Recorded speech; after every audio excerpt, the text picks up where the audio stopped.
Olá, amados de Deus. Que alegria estar em contato de novo com vocês através do nosso programa. Nosso objetivo aqui é anunciar o Evangelho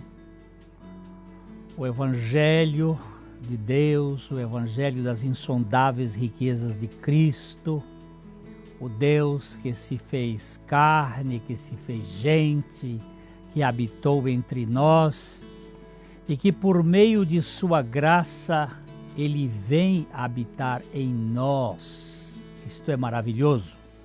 Hoje nós vamos falar um pouco sobre autoritarismo ou autoridade. Esta frase se repete no livro de Juízes. Naqueles dias não havia rei em Israel e cada um fazia o que bem queria. É uma frase que se repete. Naqueles dias não havia rei em Israel e cada um fazia o que bem queria. Isto se refere sempre ao caos em que o povo israelita havia se metido na época, faltando autoridade ao dar as cartas, a desordem se implantava. Quando mingua a autoridade em qualquer convívio social, sempre aparece o anarquismo. Anarquia é falta de governo e cada um faz ou fazia o que bem queria. Se torna uma coisa anárquica mesmo, sem rumo, sem ordem. A falta de um modelo adequado de arbítrio na governabilidade gera o caos. Mas, por outro lado, um governo com autoritarismo cria um ambiente de revolta e indiferença. Hoje em nosso país nós estamos vivendo um momento muito difícil, com certas posições de poderes entrando, metendo os pés pelas mãos, entre outros poderes, e gerando um sistema difícil de convivência anárquico. O arbitrário dominador castra as iniciativas e frustra a colaboração. Se por um lado a anarquia gera o caos, o autoritarismo produz a imobilidade social ou a revolta. No autoritarismo não há participação do povo nas administrações que ferem os relacionamentos e magoam as pessoas.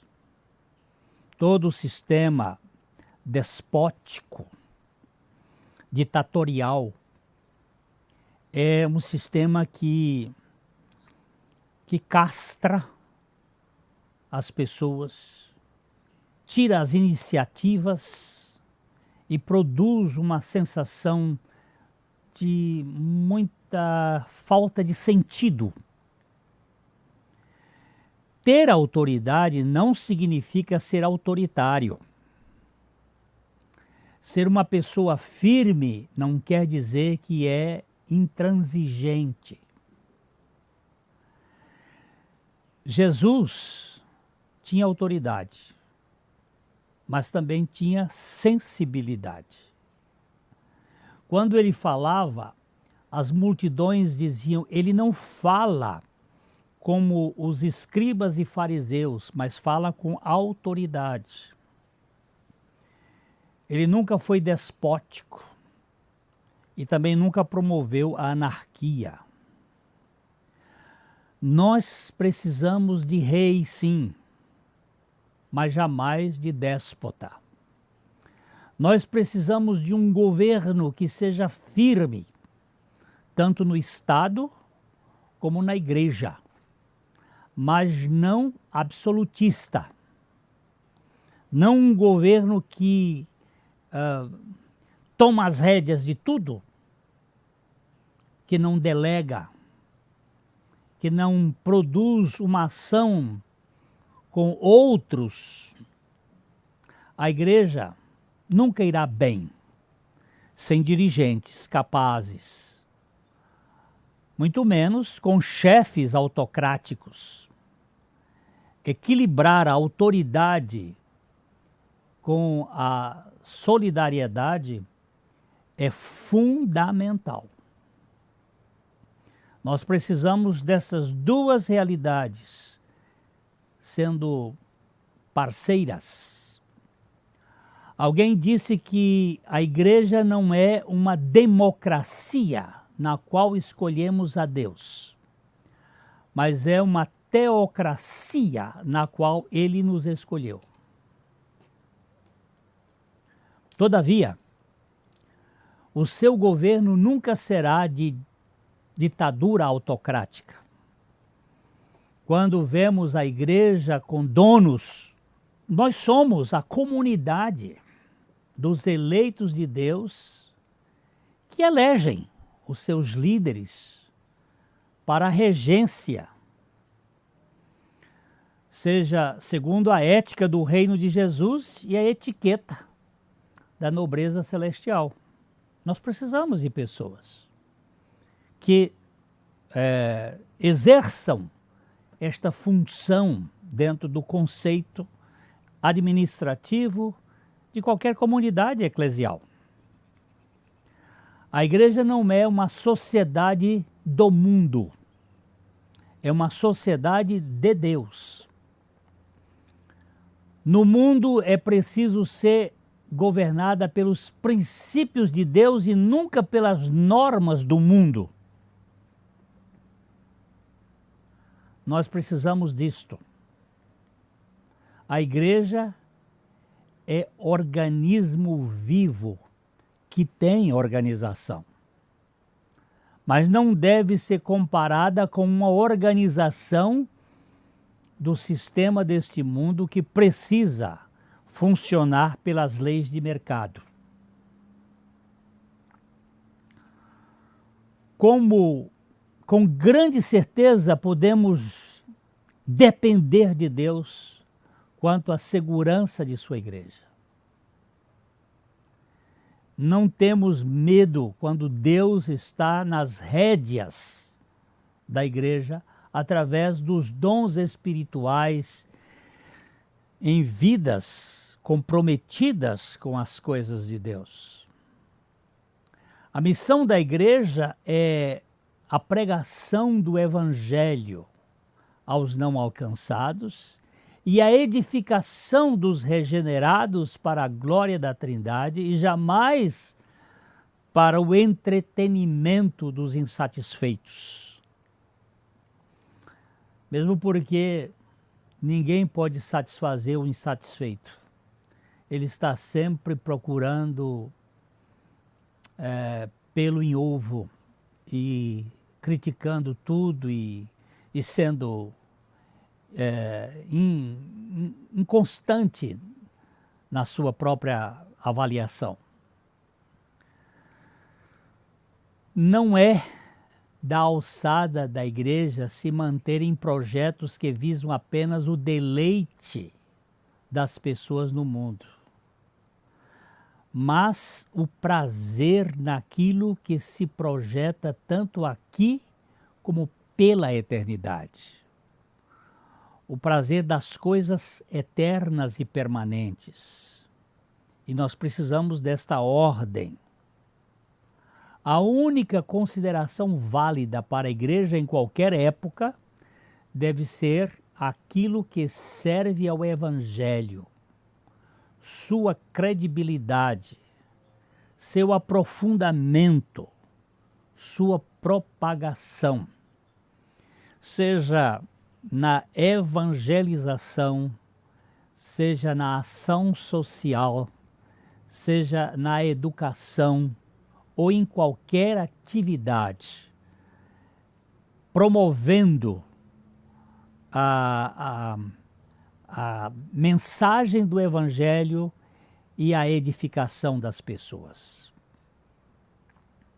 A igreja não tem como função entreter os bodes, mas buscar as ovelhas que estão perdidas e alimentá-las.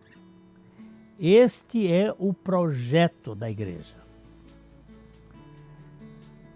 Que formas, costumes e ordenanças precisam ser removidas, alteradas ou evitadas para que a própria igreja não se torne um fardo para a fé no Evangelho? A igreja vive tão somente para a glória de Deus e o seu objetivo é alcançar vidas para o reino eterno.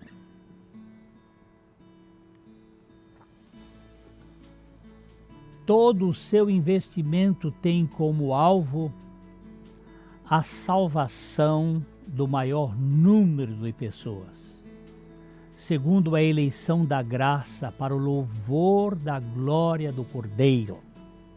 Quando nós falamos em salvação, implica tanto no seu espírito, como na alma, como na saúde do próprio corpo. Quando falamos em saúde, nós temos aquela ideia de que uma mente sã também gera um corpo são. Devemos aplicar nossos labores como comissionados, nossos recursos como mordomos, para que em tudo Jesus Cristo receba toda a glória, toda a honra e todo o louvor.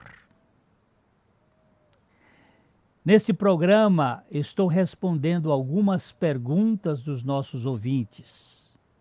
Estou fazendo de modo o mais amplo possível, sem dar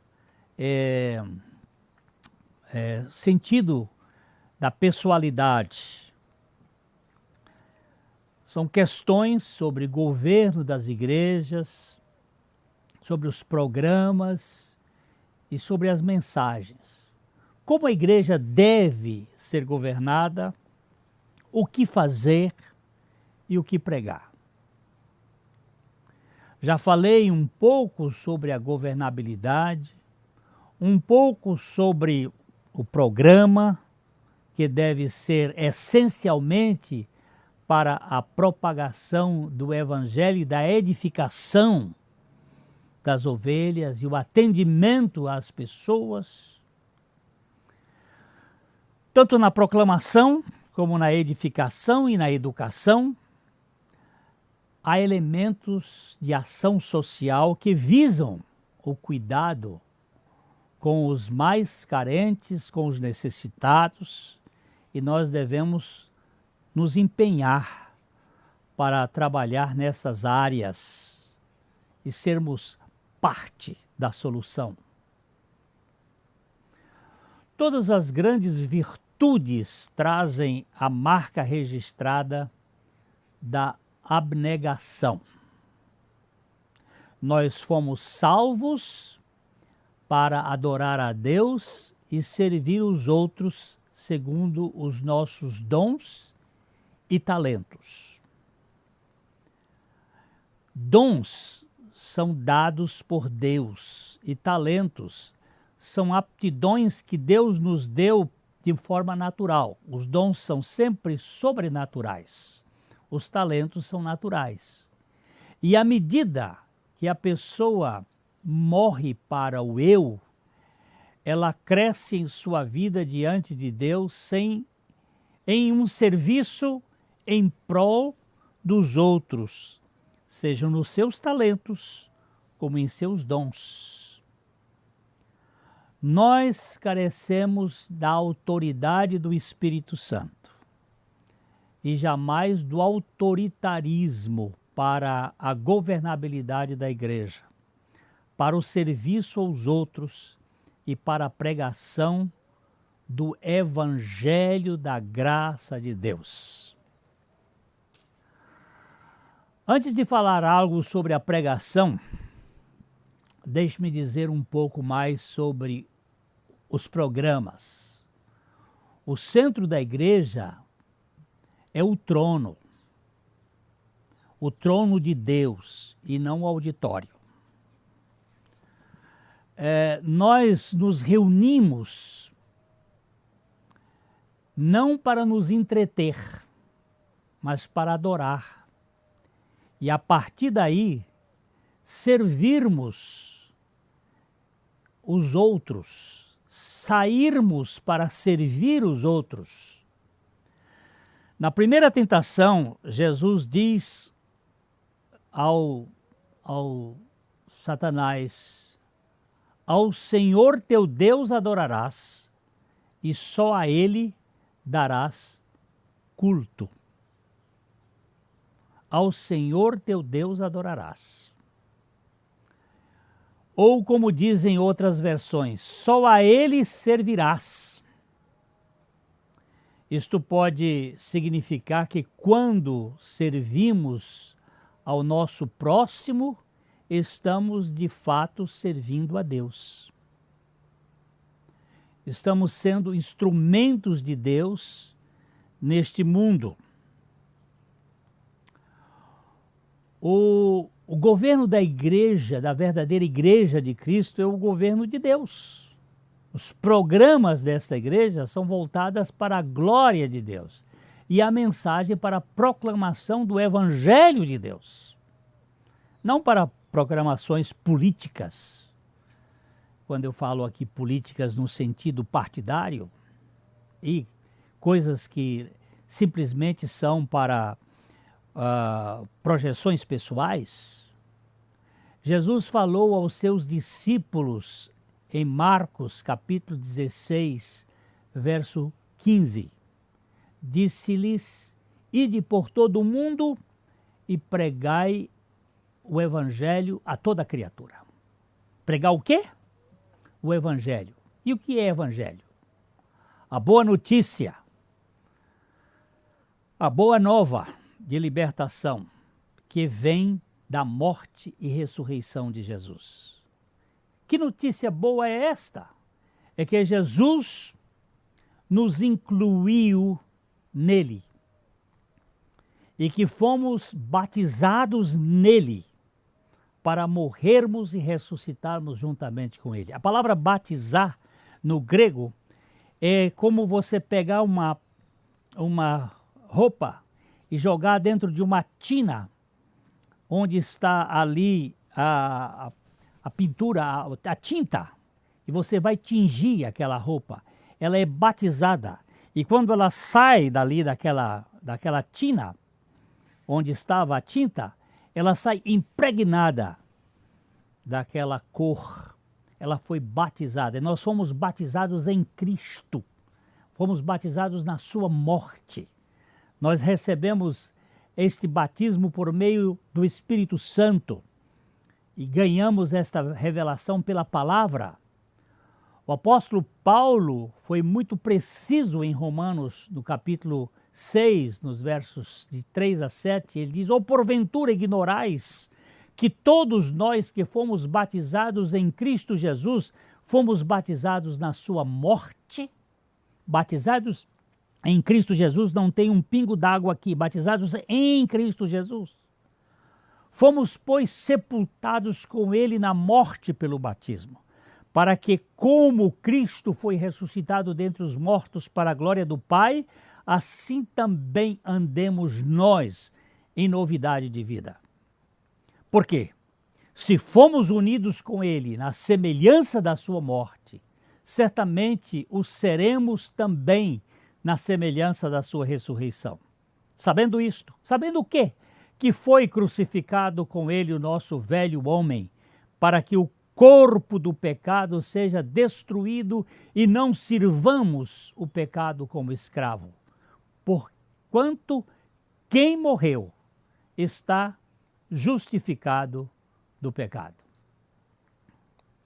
Talvez a tradução de Marcos 15, 16 seja esta: quem crer e foi batizado será salvo. Quem, porém, não crer estará condenado. Foi batizado em Cristo na cruz, não é batizado na água. Porque o ladrão, lá na cruz, não foi batizado em água e foi salvo. Aqueles que creem em Jesus são os que foram batizados na morte.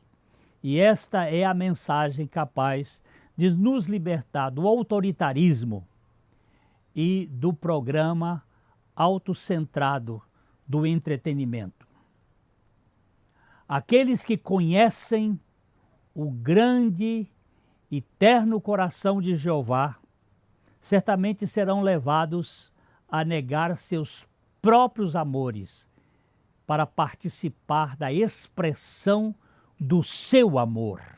E o seu amor maior está revelado ali na cruz, quando Deus nos atraiu para que nós ganhássemos uma nova vida. Ninguém pode negar isto, senão por meio da cruz de Cristo. Você crê na sua co-crucificação com Cristo? Aqui está a libertação e a vitória. Aqui está a mensagem do Evangelho. Esta é a planilha da autoridade no reino de Deus. Não mais eu, mas Cristo vive em mim.